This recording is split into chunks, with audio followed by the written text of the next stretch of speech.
তাহলে 23-এ বলছে যে 50,000 টাকা ঋণ নিছে কত তারিখে?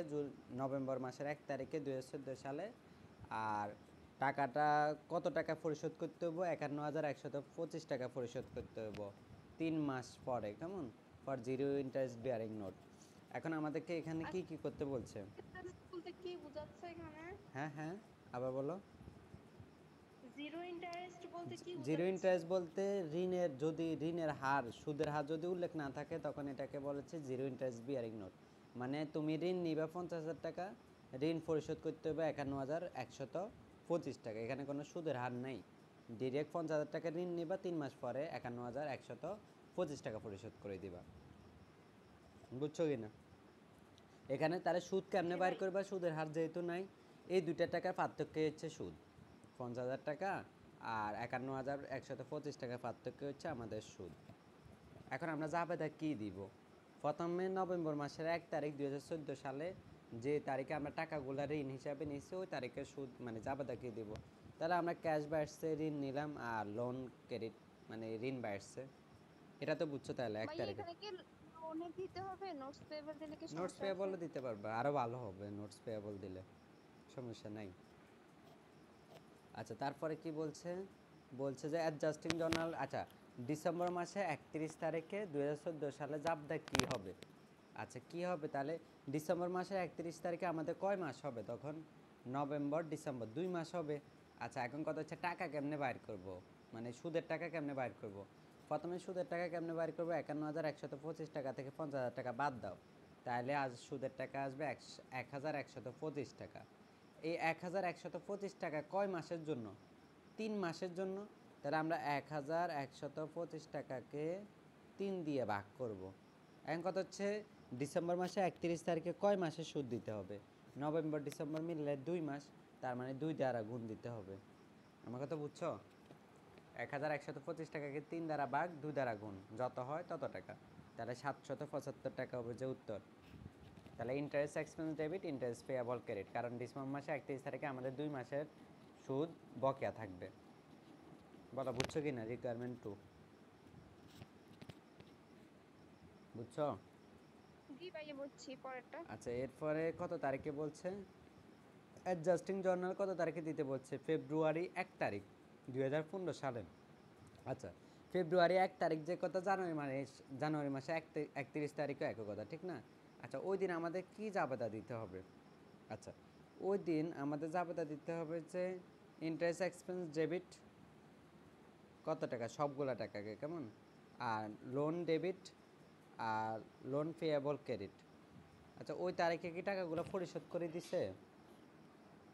পরিশোধের তো বলে নাই, কিন্তু ওই তারিখে তো পরিশোধ করার কথা। নভেম্বর ডিসেম্বর জানুয়ারি 3 মাস। আচ্ছা ওই তারিখে আমাদের মোট সুদ আসি ওই যে 51, মানে সুদে আসলে 51,125 টাকা হবে আর কি।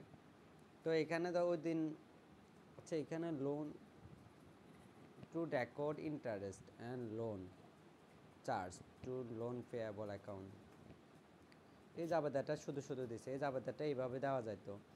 এই জাবেদাটা কি দিবে তোমরা? ইন্টারেস্ট এক্সপেন্স ডেবিট আর ইন্টারেস্ট পেয়াবল ক্রেডিট, এটা দিলে হবে।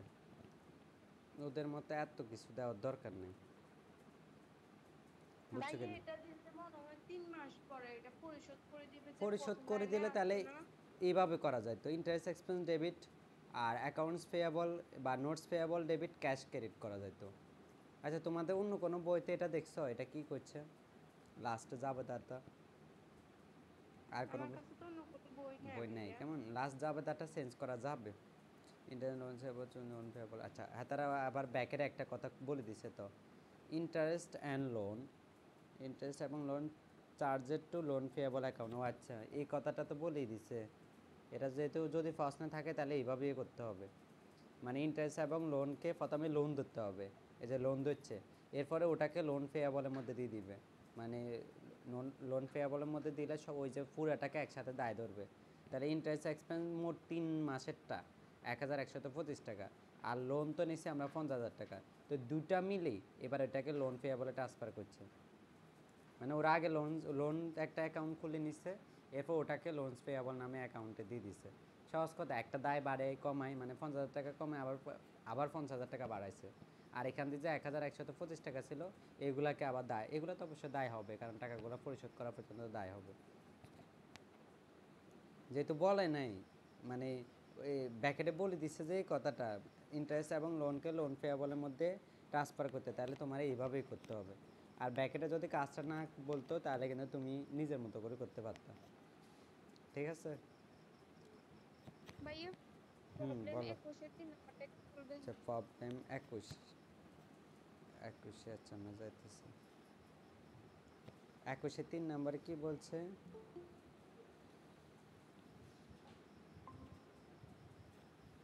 আচ্ছা, 21-3 নাম্বারে বলতেছে যে 2/3 মানে 3/2 the unearned revenue was earn in January. তার মানে 3/2 আমাদের অনুপার্জিত আয় কিন্তু আয় হিসাবে স্বীকৃতি পাইছে, মানে কাজ করে ফেলছে। আনআর্ন রেভিনিউ কত ভাইয়া? 85,000 না? তাহলে আমরা কি করব? 85,000-কে 3 দ্বারা ভাগ করব, 2 দ্বারা গুণ দিব, কত হয় দেখো তো? তত টাকাকে আমরা আয় হিসাবে স্বীকৃতি দিব। 7,000 তাহলে এই যে কত? 56,667। 56,600 আচ্ছা, মানে ওই যে দশমিক ফিগারের রাউন্ড ফিগার ধরে নিছি, তাহলে 56,667 হয়েছে। তাহলে দায় কমে যাবে না? মানে আমরা তো সার্ভিস আয় হিসাবে স্বীকৃতি পাইছে, তাহলে দায় কমবে, আয় বাড়বে। তাহলে আনআর্ন সার্ভিস রেভিনিউ ডেবিট আর সার্ভিস রেভিনিউ ক্রেডিট 56,667। বুঝছো কি না? তারপর বলো, তারপর কোনটাতে সমস্যা থাকলে বলো। 24 3 নাম্বার 24 3 নাম্বার আচ্ছা, তারপর হচ্ছে যে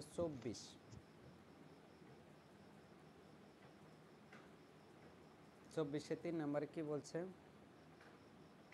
prepare the journal entry at maturity date is on November 30, 2050। আচ্ছা, বলছে যে জাবেদা দিতে কত তারিখে? নভেম্বর মাসের 30 তারিখে।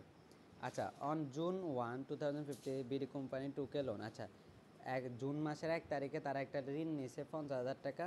কার থেকে নিছে? যমুনা ব্যাংক থেকে নিছে। কিসের মাধ্যমে নিছে? একটা নোটের মাধ্যমে নিছে। আর কয় মাস মেয়াদি? 6 মাস মেয়াদি। ইন্টারেস্ট রেট কত? 10%। আচ্ছা, এখন সি নাম্বারে যাবে জানতে চাইছো কেমন? জানান একটা ম্যাচুরিটি ডেট মানে যেদিন, আচ্ছা জুন 1 থেকে আমরা যদি হিসাব করি নভেম্বর মাসের শেষে কি আমাদের মেয়াদ পূর্তি হয়ে যায়? June, July, August, September, October, November. হ্যাঁ ঠিক আছে, নভেম্বর 30 তারিখে আমাদের ম্যাচুরিটি হয়ে যাবে। আচ্ছা, এখন এটা যাবেদা কীভাবে দিব বা কীভাবে করব? আচ্ছা, ধরো ইন্টারেস্ট এক্সপেন্স। আচ্ছা, এই জাবেদা ঠিক আছে। দেখো, প্রথমে আমাদের যেদিন ম্যাচুরিটি হবে ওই দিনকে আমরা টাকাগুলো পরিশোধ করে দিতে হবে না? পরিশোধ তো করেই দিতে হবে, ঠিক না? তাহলে আমরা ঋণ নিচ্ছি কত টাকা? 50,000 টাকা। এই 50,000 টাকা আমাদের পরিশোধ করতে হবে। তাহলে কেমনে বাইর করে? এই যে 10% নোট পেয়েবল আমাদের কমে যাবে 50,000। এরপরে আসে হচ্ছে যাই ইন্টারেস্ট পেয়েবল। আগে থেকে ইন্টারেস্ট কত মানে বকেয়া আছে, এটা কি তুমি আগেরগুলো পারছো নি? 417 টাকা পারছো? জি আচ্ছা, যদি আগেরটা পারেন তাহলে তো এটা বুঝছেন। তাহলে ইন্টারেস্ট পেয়েবল 417, এগুলো আগের সুদ। হ্যাঁ, এর যাবে যেটা বুঝি নাই। জাবেদাটা বুঝেন নাই, মানে আগের ইন্টারেস্ট, মানে আগের বকেয়া সুদগুলা। আর এই মাস, এই বলতে ধরো এই এখানে 6 মাস মেয়াদি বলছে না, আমাদের জাবেদা দিতে বলছে কয় মাসের?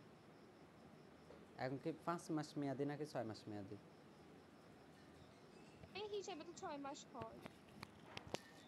6 মাস হয় কেমন? আচ্ছা দাঁড়াও, হিসাবটা করি। তাহলে এখানে 417 টাকা কিসের জাবেদা দিছে? বি এটা নাম্বারে। ওরা একটা বাড়তি ঝামেলা করছে এখানে এখানে প্রিপেয়ার দ্য জাস্টিং। দুই নাম্বার মানে না না, রিকোয়ারমেন্ট দাঁড়ান। 2 নাম্বারটার মধ্যে যে হ্যাঁ বলো। বলবো ভাইয়া, হ্যাঁ বলো। ওই যে রিকোয়ারমেন্ট 2 নাম্বারটাতে যে ওরা যে জাবেদাটা দিছে ইন্টারেস্ট এক্সপেন্স আর ইন্টারেস্ট পেয়েবল 417 টাকা এটা বাইর করছে না। হ্যাঁ হ্যাঁ তো এটাকে ওরা যে এখানে 3 নাম্বার রিকোয়ারমেন্ট ইন্টারেস্ট পেয়েবলের ওখানে 417 টাকা এটা 1 মাসের দিচ্ছে। হ্যাঁ। এরপর যে পরের আবার ইন্টারেস্ট এক্সপেন্স দিয়ে ওখানে 5 মাসের বাইর করছে, কিন্তু একসাথে ভাইয়া 6 মাসের বের করলে তো মানে 2,500 টাকাই হয়, দুটোটা মিলে তো 2,500 হয়। ওরা এটা একসাথে বাইর না করে মানে একবার ইন্টারেস্ট পেয়েবল লিখছে আর একবার ইন্টারেস্ট এক্সপেন্স লিখছে, এটা কেন হ্যাঁ, করছে ভাইয়া? এটা করার একটা কারণ আছে, ভালো করে খেয়াল করো। আমিও তো এই জিনিসটা চিন্তা করলাম। এখানে বি নম্বরে জুন মাসে ঋণ নিছে, জুন মাসের 30 তারিখে আবার একটা জাবেদা দিতে বলছে। তো জুন মাসের 30 তারিখে তো ঋণ নিও না, ঋণ পরিশোধও করি না, তাই নিশ্চয়ই ঋণের সুদের জাবেদা এটাই তো দিছে, ঠিক না? তো দেখো ওটাই দিছে, interest expense debit, interest payable credit. এখন জুন মাসের 30 তারিখে তো পুরা মানে 6 মাসে পাঁচ পাঁচ সরি 5 না 6 মাস, 6 মাসের ঋণের সুদ তো ধরা যাচ্ছে না, যাচ্ছে যাচ্ছে না তো। তাহলে আমরা কি করব, এক মাসে কনভার্ট করে নিছি। 50,000 টাকা 10% বাই করলে 12 মাসের আসবে, ওটাকে 12 দিয়ে ভাগ করলাম, তাহলে 417 টাকা। এখন এক মাসের অলরেডি খরচ হিসাবে লিপিবদ্ধ করে ফেলছি এক মাসের সুদকে। তাহলে আমাদের মোট সুদই হচ্ছে 6 মাস। তাহলে আর কয় মাস আছে বলো তো? এক মাসের জন্য তো জাবেদা দিয়ে দিছি, আর আর 5 মাস না। এবার আমরা ওই 5 মাসের সুদের জাবেদা দিব। 5 মাসের সুদের জাবেদা কীভাবে দিব? ইন্টারেস্ট এক্সপেন্স ডেবিট, 50,000 টাকা 10%, 12 দিয়ে ভাগ করবো, 5 দিয়ে গুণ দিব, কেন 5 মাস যে সেজন্য। আর আগের মাসের সুদটা আছে না, ওটা তো এখনো বকেয়া আছে, পরিশোধ তো করি নাই, তাহলে ইন্টারেস্ট পেয়েবল ডেবিট। আর আমাদের মূল যে ঋণটা 50,000 টাকা, ওটা হচ্ছে 10% নোটস পেয়েবল। এই তিনটাকে যোগ করে একসাথে ক্যাশ ক্রেডিট করব। এবার বুঝছো? জি ভাইয়া। সাবরিনাও বুঝছো? জি ভাইয়া। তারপর বলেন। আর দেন নাই 24 মিনিট গেছে। 24 পর্যন্ত দিয়েছি, 24 পর্যন্ত আর কোনো সমস্যা নাই, কেমন? আচ্ছা, যদি না থাকে এবার আমরা সামনে আগাই। 25-এ আসো। 25টা আমি করা দিব। এখানে ধরো তোমারে একটা, আচ্ছা কিছু ব্যালেন্স দিছে, ডেবিট ক্রেডিট দিছে নাকি? হ্যাঁ দিছে। ডেবিট ব্যালেন্স, ক্রেডিট ব্যালেন্স, সহজ কথা একটা র্যামেল দিয়ে দিচ্ছে, কেমন? এরপর কিছু সমন্বয় দিছে। তো এখানে ক্যাশ দিছে, অ্যাকাউন্ট রিসিভেবল দিছে, ইকুইপমেন্ট দিছে, ইন্স্যুরেন্স এক্সপেন্স দিছে, স্যালারি এক্সপেন্স দিছে, সাপ্লাইজ এক্সপেন্স দিছে, কেমন? এখানে কিন্তু সাপ্লাইজ দেয় না, খেয়াল করে, সাপ্লাইজ এক্সপেন্স দিছে মানে খরচ দিছে। দ্যাট মিনস আমাদের মানে সম্পদে জাবেদা দিতে হবে। তারপর নোটস পেয়েবল দিছে, ক্যাপিটাল দিছে, আনআর্নড রেভিনিউ, অনুপার্জিত আয়, যেটা আমাদের জন্য দায়, এটা দিছে। আর কনসাল্টিং ফি দিছে, কেমন? আচ্ছা, এই কনসাল্টিং ফিটা নিশ্চয় আমাদের জন্য আয়, নাহলে ক্রেডিট দিকে কেন দিল? আচ্ছা, তারপরে দেখো, তারপরে হচ্ছে যে আমাদেরকে কিছু সমন্বয় দিয়ে দিচ্ছে।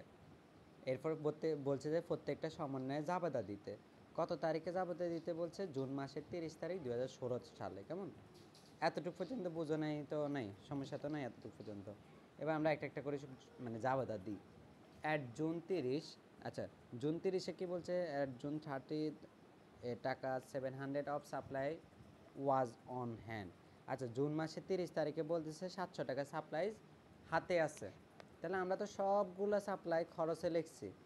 এখন এই সাপ্লাইজ খরচ তো ওরা বলতেছে সবগুলোতে সাপ্লাই খরচে নাই, 700 টাকা এখনও খরচ হয় নাই। তাহলে এগুলো কি সাপ্লাইজ খরচ হইব নাকি সাপ্লাইজ হইব বলো তো? সম্পদ হিসাবে যাবে না, এগুলোকে সম্পদ হিসাবে লিখতে হবে না? তাহলে আমরা জাবেদা দিব হচ্ছে supplies debit, supply expense credit. কত টাকা? 700 টাকা। প্রথমটা তো বুঝছো আচ্ছা নাকি? ভাইয়া, এখানে সাপ্লাইজ এক্সপেন্সটা কেন ক্রেডিট হয়? সাপ্লাই এক্সপেন্স মানে একটা নিয়ম আছে যে যদি র্যাম মিলে সাপ্লাই খরচ থাকে, তাহলে আমরা জাবেদা দিব সম্পদের জাবেদা। এই নিয়মটা জানি, কিন্তু হ্যাঁ, ভাইয়া আমি মানে এটা বোঝার চেষ্টা করি যে রিয়েল, এখানে ক্রেডিট এটা মানে চিন্তা এক্সপেন্সটা ক্রেডিট কেন? চিন্তা করলেও তুমি উত্তরটা পাইবা। তো ধরো তুমি র্যাম মিলে সাপ্লাই খরচ হিসাবে লিখে রাখছো 2700, কিন্তু এখন পরে আসি দেখতেছো যে আসলে সবগুলা খরচ হয় নাই, কিছু এখনও আমার গোডাউনে রয়েছে। এখন বলো তো, তাহলে আমরা যে সবগুলাকে খরচ লিখে রাখছি, এটা কি উচিত? উচিত করছি? ঠিক কাজ না করলাম ভাইয়া। না? তাহলে আমরা যে 2700 টাকা সবগুলাকে খরচ লিখে রাখছি, এর মধ্যে সবগুলা খরচ না, কিছু আছে সম্পদ, এগুলাকে এখন আমরা সম্পদ হিসাবে লিখব। তাহলে এই যে সম্পদ হিসাবে লিখতেছি। এখন সম্পদ হিসাবে লিখলে তো হবে না, এক মানে সাপ্লাই এক্সপেন্সকে ক্রেডিট করতে হবে। এখন কথা হচ্ছে ক্রেডিট কেন করবো? আচ্ছা, এটাকে যদি ক্রেডিট না করি তাহলে 2700 টাকা খরচ হিসাবে দেখায়, এটা কি ঠিক? আসলে তো 2700 খরচ না, এর মধ্যে 700 টাকা খরচ হিসাবে যাচ্ছে না, সম্পদ হিসাবে যাবে। তাহলে আমরা এখান থেকে এই খরচ থেকে 700 টাকা খরচ কমাই ফেলতে হবে, কারণ এগুলো তো আসলে 2700 তো লিখছি, কিন্তু আসলে তো 2700 খরচ হয় নাই, 700 টাকা মানে আমাদের সম্পদ হিসেবে রয়ে গেছে। তো এই জন্য আমরা খরচ 700 টাকা কমাই ফেলতেছি, সম্পদ 700 টাকা বাড়াইতেছি, সেম সাথে সাথে খরচ 700 টাকা কমাই ফেলতেছি। জি আচ্ছা, তারপর তারপর দ্বিতীয় সমন্বয়তে বলতেছে যে the note payable is 12%, 6 month note was issuing on February 1। আচ্ছা, ফেব্রুয়ারি মাসের 1 তারিখে আমরা 6 মাসের একটা নোটস করছি, ইস্যু করছি 12% সুদে, কেমন? আচ্ছা, ফেব্রুয়ারি 1 থেকে আমরা কোন মাসের অঙ্কটা করতেছি? জুন 30।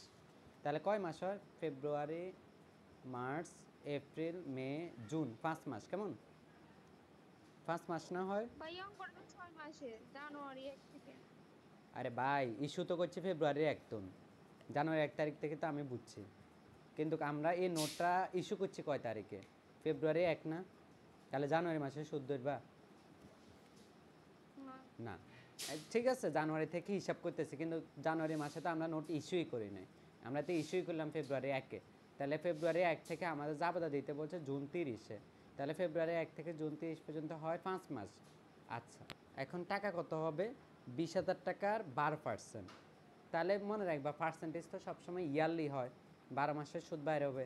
এখন 12 দ্বারা ভাগ করব, 5 দ্বারা গুণ দিব। তাহলে সাবরিনা বলো তো 6 দ্বারা কেন গুণ দিই নাই? কারণ এখানে তো 5 মাস, হ্যাঁ। ফেব্রুয়ারি 1 মাসে ইস্যু করছে। এই তো তোমার 6 মাস তো হয় না। তুমি আমার কোশ্চেন করার আগে আমি তোমারে করে দিলাম, তাহলে উত্তর পাই গেছো। আচ্ছা, বুঝছো নি? এবার দেখো তাহলে, ইন্টারেস্ট এক্সপেন্স ডেবিট, জি ইন্টারেস্ট পেয়েবল ক্রেডিট, বুঝছো? আচ্ছা, জি।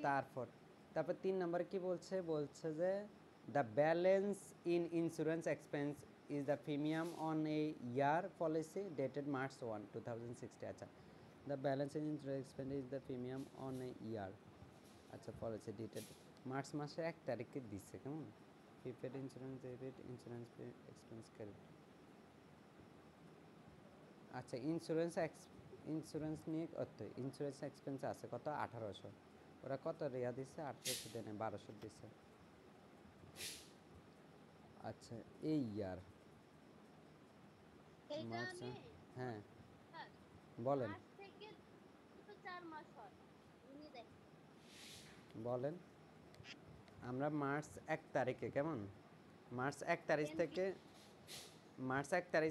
থেকে, আমরা যখন মার্চ, এপ্রিল, মে, জুন 4 মাস হয়, তাহলে আমরা 12 দ্বারা ভাগ করলে 4 দ্বারা গুণ করলে মিলে নাকি? 12 ধারা করবো কেন? কারণ আমরা এটা এই যে জানুয়ারি তো এটা না এটা 6 মাসের অঙ্ক না ভাইয়া?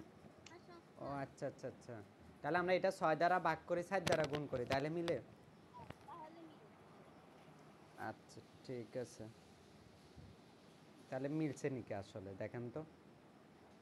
হ্যাঁ, মিলছে। নিন। তাহলে insurance expense, prepaid insurance debit, insurance expense credit. আমরা এখানে কি ইন্স্যুরেন্স এক্সপেন্স হিসাবে লিখে রাখছি পুরোটাকে, ঠিক না? হ্যাঁ, এই যে আমরা খরচ লিখে রাখছি, তাহলে সম্পদের জাবেদা দিব। তাহলে আমরা যদি খরচ লিখে রাখি, তাহলে সম্পদের জাবেদা দিই, তাহলে প্রিপেড ইন্স্যুরেন্স ডেবিট আর ইন্স্যুরেন্স এক্সপেন্স ক্রেডিট কীভাবে লিখবো? 1800-কে 6 দ্বারা ভাগ, 4 দ্বারা গুণ। আচ্ছা, তারপর হচ্ছে যাই, তোমরা আর বাসায় ধরো কাজ টাজ, মানে ধরো দেখতেছো যে সামনে তো ঈদ না, তখন তো অনেক পড়া গ্যাপ যাবে। এখন কি করি, মানে হচ্ছে যা বাড়ি কাজ দেবো তার থেকে বেশি করার চেষ্টা করিও। আর আমাদের এখন ঈদ পর্যন্ত, শনিবার পর্যন্ত টানা ক্লাস থাকবে, ঠিক আছে? যাতে সিলেবাসটা আগে যায়, নাহলে পরীক্ষার ঈদের পরে তো আমার নিজের ক্লাস শুরু হয়ে যাবে, তখন আর এত আহামরি সময় দিতে পারবো না। দিতে পরের না, দুইটা পারবো ভাইয়া। পরে দুটো পারবেন। কল সেন্টারে এত আর্ন হয়েছে, অনুপার্জিত আয়কে আয় হিসাবে রেকর্ড করছে আর কি। আর রেভিনিউ আর্নেড বাট আনকালেক্টেবল, এটা হচ্ছে আয়, মানে অলিখিত বিক্রয়ের মতো করে আমরা এটা অ্যাডজাস্টিং দিব আর কি। আচ্ছা, তারপরে আসো, ওরে বাবারে, মোটা তাজা একটা কোশ্চেন দিয়ে দিয়েছে, কেমন? 26 নম্বর। স্যার হ্যাঁ, বলেন। ওইখানে একটা আছে না কনসাল্টিং ফি হ্যাঁ হ্যাঁ হ্যাঁ দেখেন হ্যাঁ, দেখলাম তো। এখানে এটা হচ্ছে এখানে ওনারা এটা কি দিচ্ছে আমি বুঝি না কনসাল্টিং ফি, এটাকে আয় ধরছে আমার মতে। আচ্ছা, এরপরে এটা নিয়ে সমন্বয়তে কি বলছে? এই কোথায় কত তারিখ এটা? ও আচ্ছা, 7 তারিখ, 7 নাম্বারে, at June 30 consulting fee of এত আনআর্ন। আচ্ছা, 7 তারিখে বলতেছে যে এখনও 600 টাকা কিন্তু অনুপার্জিত, মানে কনসাল্টিং ফি 600 টাকা অনুপার্জিত। তাহলে আমরা এটা যাবে এটা কি দেব? দায়ের দাবে দেওয়া হবে তো কেন ভাইয়া? হ্যাঁ, এখন দায়ের যাবে হবে, মানে প্রথমে এখানে এটাকে আয় ধরছে, কিন্তু সমন্বয়ে আসি বলতেছে যে সবগুলা কিন্তু আয় হয় না, 400 টাকা এখনো দায় আছে। তাহলে আমাদেরকে কিসের জাবেদা দিতে হবে? আমরা তো এখানে আয় হিসাবে অলরেডি লিখিয়ে রেখেছি। তাহলে আসলে কি সবগুলো আয়? সবগুলো তো আয় না। না। এখন এখান থেকে সরি 400 না 600, এখন এখান থেকে 600 টাকাকে দায় দিয়ে দিতে হবে। তাহলে আমরা কি করব? এই 600 টাকাকে দায় দিয়ে দিলাম এই কনসাল্টিং করে, এই আনআর্ন কনসাল্টিং ফি ক্রেডিট, আর আয়টাকে কমাই দিলাম। আয় তো ডেবিট করলে কমে যায়, তাহলে কনসাল্টিং ফিজ কত ডেবিট, মানে আয় কমাইলাম 600 টাকা, দায় বাড়াইলাম 600 টাকা। বুঝছেন কিনা বলেন? বুঝছি। আচ্ছা, তারপরে 26 নম্বর, আচ্ছা 25-এ তো আর নাই, তাহলে কেমন? এখন 26-এ কী করছে? এই যে কিছু সময় মান দিছে র্যামিলের, একদম বিশাল বিশাল মান, কেমন? ওগুলা অ্যাডজাস্টেড করলে কি হবো, আনঅ্যাডজাস্টেড করলে কি হবো, আপনারা দুইটাই দিল। এখন আমাদেরকে কি করতে বলছে? শো দ্য অ্যাডজাস্টিং এন্ট্রিজ, আমাদেরকে বলছে অ্যাডজাস্টিং এন্ট্রি দিতে। কোনো সমন্বয় নাই, মানে স্পেসিফিক কোনো সমন্বয় না বলে আমাদেরকে বলছে যে এখান থেকে অ্যাডজাস্টমেন্টগুলো দিতে। এখন বলো তো আমরা কিভাবে তাহলে বুঝবো কোনটা সমন্বয় হবে, এখানে কোনটার হবে ভাইয়া না? হ্যাঁ ডেবিটে দুটা ব্যালেন্স দিছে না, হ্যাঁ হ্যাঁ ওটার মধ্যে একটু পার্থক্য আছে। হ্যাঁ, এখন ডেবিট ক্রেডিট কিভাবে একটু বুঝবা কম, মানে কোনটা কম। সমন্বয় দিবা? ওগুলো যেটাতে বেশি ওটা প্লাস হবে, যেটাতে কম ওটা হ্যাঁ, মাইনাস। এখন আমরা এটা কিভাবে বুঝবো? ধরো ক্যাশ আগেও 40,000 ছিল, এখনও সমন্বয়ের পরেও 40,000, তার মানে বুঝলাম যে ক্যাশে কোনো ঝামেলা নাই। কিন্তু একটু ভালো করে খেয়াল করো যে অ্যাকাউন্ট রিসিভেবল আগে ছিল 7,000, এখনও হয়েছে 9,000, তাহলে নিশ্চয় কোনো ঘটনা ঘটছে, নাহলে কি 9,000 হয়েছে? বলো। তাহলে না, অ্যাকাউন্ট 2022 রিসিভেবল আমাদের কি সমন্বয় দিতে হবে নাকি হবে না? হবে। হবে। তাহলে আমরা অ্যাকাউন্ট রিসিভেবলের সমন্বয়টা দিয়ে আসি। এই যে account receivable debit, service revenue credit. এখন কত হচ্ছে, অ্যাকাউন্ট রিসিভেবলের ডেবিট কেন করলাম, সার্ভিস রেভিনিউ ক্রেডিট বা কেন করলাম? অ্যাকাউন্ট রিসিভেবল বাড়ছে বিদায়ী তো ডেবিট হয়েছে, ঠিক না? আর অ্যাকাউন্ট রিসিভেবল তো এমনি এমনি বাড়ে না, নিশ্চয় আমরা সার্ভিস দিছি। বুঝছেন প্রথম সমন্বয়টা? জি। আচ্ছা, যদি প্রথমটা বুঝে এরপর দ্বিতীয়টাতে আসি। এরপর আমাদের কোন ফিগারটা আবার, এই যে অ্যাকাউন্ট রিসিভেবলের পরে ফিগারটা কি ঠিক আছে? দেখো তো। না, না, এটার জন্য সমন্বয় দিতে হবে নাকি হবে না? অবশ্যই হবে।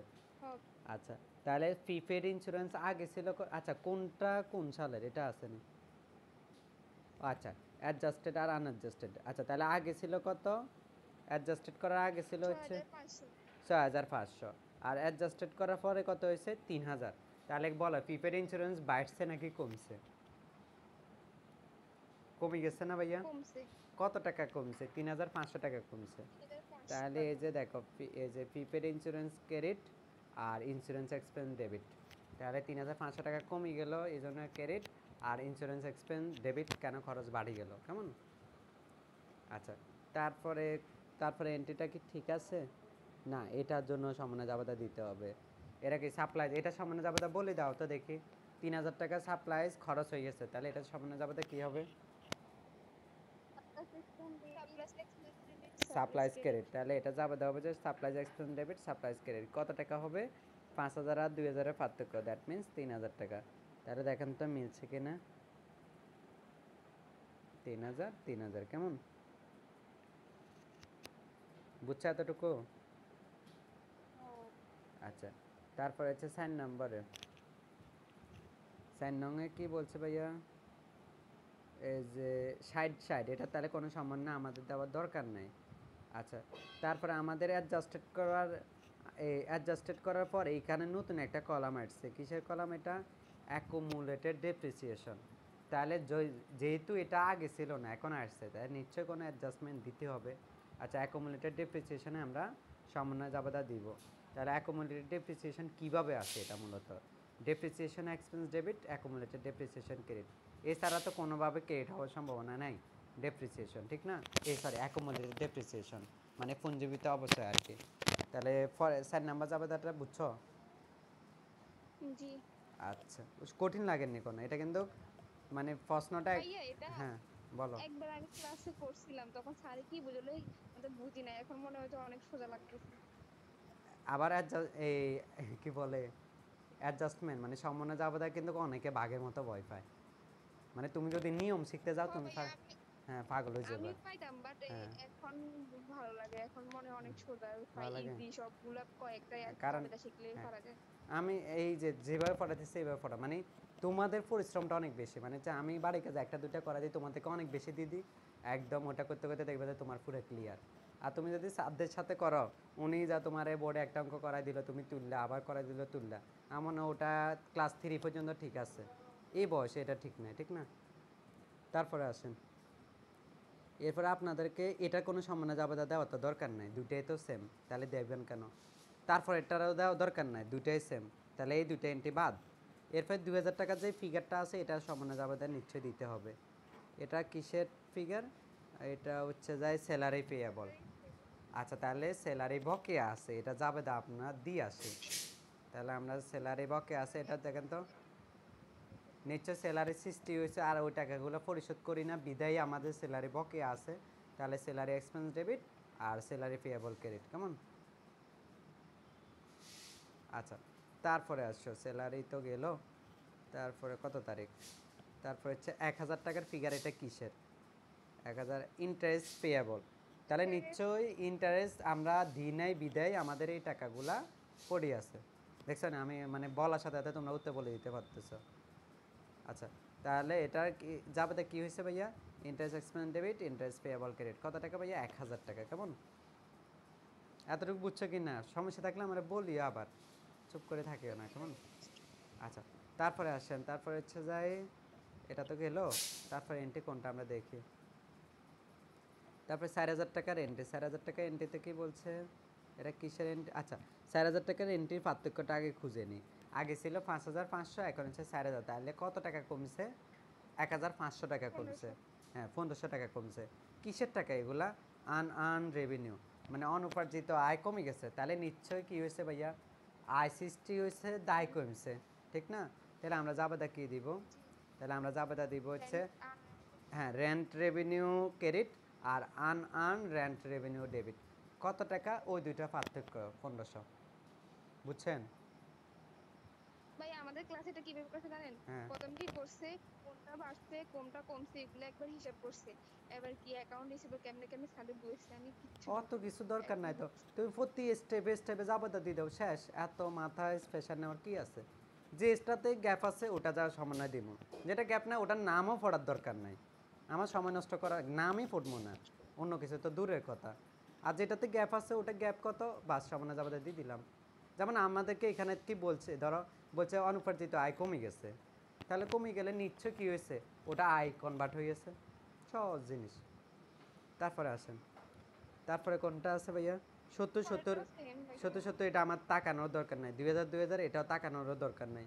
তারপরে আমাদের আছে 1500 টাকার ফিগার, কেমন? এখন হচ্ছে 1500 টাকার ফিগারের নাম কি? Rent revenue. তাহলে রেন্ট রেভিনিউ আমাদের বাড়ছে, ঠিক না? ক্রেডিট দিকে মানে হচ্ছে বাড়ছে, তাহলে এটা আমরা সামান্য জাবেদা দিয়ে দিই। কিরে গেল কই? আরেক পৃষ্ঠা মনে হয় ভাই আমরা তো এন্ট্রি এটা করছি না, এটা তো শেষ। শেষ। ও আচ্ছা সরি, এটা তো আপনি করছি, দেখেন এটা আমরা কেমনে যে করলাম? আমি বলি, হ্যাঁ আমরা আচ্ছা বলো, তুমি যেগুলো বলো। করছি হ্যাঁ ওগুলা এখানে নিচে আবার আছে কিন্তু আচ্ছা এই সমন্বয়গুলো এই করছি। সমন্বয়টা যে করছি কেমনে ফমান, এই যে একটা এন্ট্রি আগে, এই যে 1500 টাকা আর 4000 টাকার ফিগারে পার্থক্য আমরা অলরেডি 1500 টাকা হয়ে গেছে। আর এইগুলো সবগুলো তার মানে তোমরা যদি এখানে পার্থক্যটা দেখো, আমরা যে জাবেদাগুলো একটা ডেবিট একটা ক্রেডিট করছি না, অন্য একটা এন্ট্রি এখানে আসে মিলবে, বুঝছো কিনা? পরেরগুলো নিচে আছে ভাই, সার্ভিস রেভিনিউ, সাপ্লাই হ্যাঁ এক্সপেন্স হ্যাঁ আমরা উপরে হ্যাঁ করছি হ্যাঁ না, হ্যাঁ এগুলো আছে। হ্যাঁ এগুলো সবগুলো নিচে আসে মিলবে। আচ্ছা বুঝছো কিনা এটা? এই কোশ্চেনটা অনেক স্ট্যান্ডার্ড ছিল, মানে ধুম করে দেখলে মনে যায় রে এখানে আমি উত্তর করবো কি, কিন্তু আসলে উত্তর করা মানে একদমই সহজ। আচ্ছা তারপরে আসেন, তারপরে কি করা যায়? এটাকে আমি করাই দিব? এটা করা দিলে অন্যায় হয়ে যাবে, এটা নিজেরা করবা, ঠিক আছে? না না, এটা নিজেরা এটা করবা। 2 নাম্বারটা। এটা 2 নম্বরে কি বলছে ভাইয়া? Answer the following question. কি কি বলছে? If the note has been outstanding for 6 month, what the annual interest rate on the note? আচ্ছা ইন্টারেস্ট রেট কত হবে? আচ্ছা না 2 নম্বরটা তোমাদেরকে একটু দেখাই দিই। বলছে যে interest rate on notes payable, total interest বাইর করবেন। হ্যাঁ টোটাল ইন্টারেস্ট কেমনে বাইর করবে? এখন কত হচ্ছে ভাইয়া, কেমনে বাইর করবো? ওই যে 150কে কত দ্বারা ভাগ করছে 6 দ্বারা ভাগ করে 12 দ্বারা গুণ দিছে। আচ্ছা আমরা ইন্টারেস্টটা দেখে আসি তো ইন্টারেস্ট নিয়ে এখানে কি কারিশমা করছে। এই যে নোটসের ইন্টারেস্ট কেমন এখন তো ফান কিনা নোটস পেয়েবল। আচ্ছা আচ্ছা এই নোটস পেয়েবল কত টাকা? আচ্ছা ইন্টারেস্ট পেয়েবল কত 150 টাকা ঠিক আছে। জি এখন এটা কত মাসের এটাও তো একটা বিষয়। অ্যাডজাস্টিং অ্যান্ড আনজাস্টিং ব্যালেন্স কত টাকা ডিসেম্বর মাসের 31 তারিখে। আচ্ছা এখন এখানে আমাদেরকে আবার বলে দিছে এটা 6 মাসের। আচ্ছা তাহলে আমরা কি করব কিভাবে বের করব দেখেন ইন্টারেস্ট রেট কীভাবে বের করব 150 টাকা কয় মাসের 6 মাসের না তাহলে 150 ভাগ 6। এখন বলো রেট কি কখনো হাফ ইয়ারলি করা যায় নাকি অ্যানুয়ালি করতে হয়? রেট যে বাইর করবেন একটা ইন্টারেস্ট রেট বাইর করতে বলছে না তোমার ইন্টারেস্ট রেট কীভাবে বাইর করবে annually half yearly interest rate হয় নাকি ইন্টারেস্ট মানি অ্যানুয়ালি ধরে?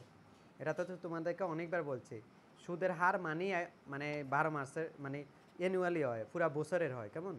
তাহলে 150কে আমরা 6 দ্বারা ভাগ করি আবার 12 দ্বারা যদি গুণ করি তার মানে এটা অ্যানুয়ালিতে চলে যার।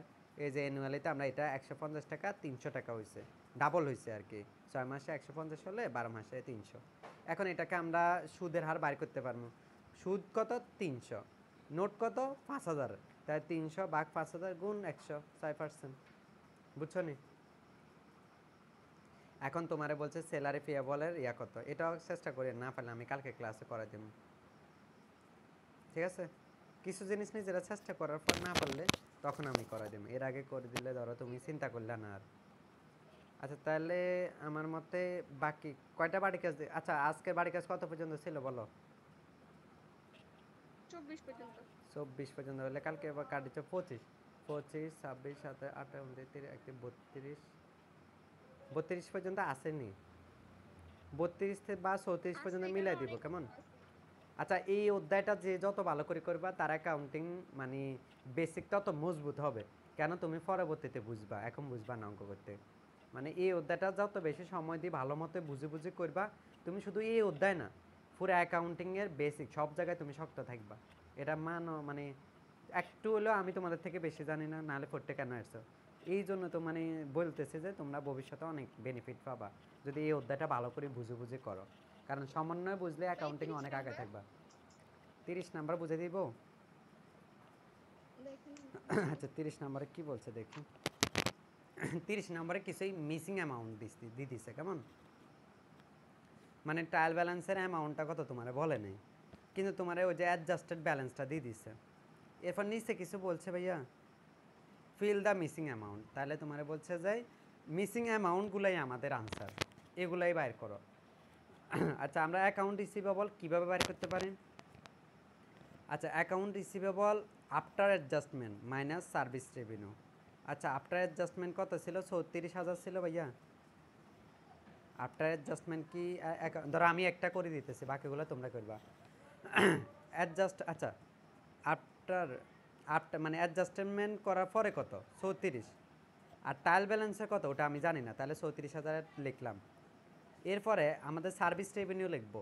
সার্ভিস রেভিনিউ কত টাকা দেখো তো সার্ভিস রেভিনিউ অ্যাডজাস্টেড করার পরে হচ্ছে যায় 95 আর ট্রায়াল ব্যালেন্স হচ্ছে 88 তাহলে এই দুইটা পার্থক্য লাগবে আমাদের। এই দুইটার পার্থক্য তাহলে কত টাকা 7,000 টাকা। এই 7,000 টাকা বাদ দিলে আমাদের অ্যাকাউন্ট রিসিভেবল বাইরে হবে কিসের অ্যাকাউন্ট রিসিভেবল বাইরে হবে এই যে ট্রায়াল ব্যালেন্সের অ্যাকাউন্ট রিসিভেবল বাইরে হবে।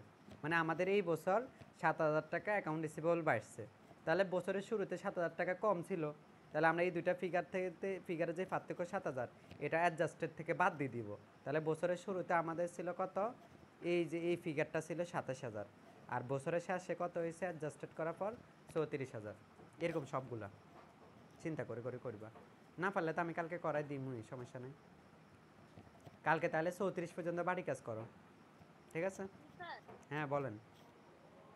শুনুন একটা কোশ্চেন হ্যাঁ বলেন প্রিপেয়ার যখন 3 ইয়ার্স বলে আবার বলেন আমি বুঝি নাই। প্রিপেয়ার এক্সপেন্স যখন 3 ইয়ার্স বলে হ্যাঁ হ্যাঁ প্রিপেয়ার ফিফেড আমি কি ফিফেড যে কোনো এক্সপেন্সের কথা বলতেছেন। হ্যাঁ হ্যাঁ তখন হ্যাঁ আমি কি